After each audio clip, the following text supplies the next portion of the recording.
ఇట్లా పైనుంచి ఇట్లా వాటర్ నేను పోసుకుంటూ, దాన్ని ఫీల్ అవుతూ, ఎంతో చక్కగా నన్ను శుద్ధిపరుస్తున్నావు.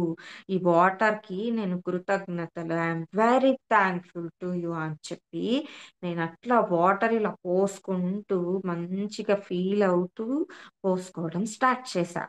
చేసిన తర్వాత ఆ యొక్క స్నానము, ఆ యొక్క శరీరము నాకొక మెసేజ్ ఇచ్చింది.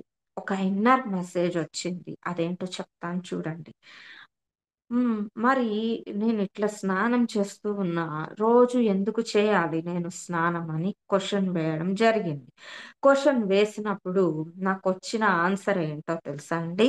ఎంత మిరాక్యులస్‌గా వచ్చిందో చూడండి మరి.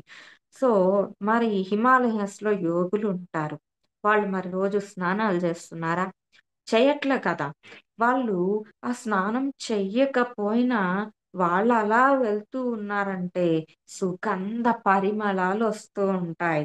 మరి ఒక ఫ్లవర్స్ నుంచి ఎంత ఫ్రేగ్రెన్స్ ఒస్తుంది. సో, అంత ఫ్రేగ్రెన్స్ వాళ్ళ నుంచొస్తుందనమాట. మరి వాళ్ళు స్నానమే చేయలేదు కదా! మరెట్లా వస్తుంది వాళ్ళ దగ్గర నుంచి ఆ ఫ్రేగ్రెన్స్? సో, అలాంటి ఫ్రేగ్రెన్స్ నీ నుండి రావాలి.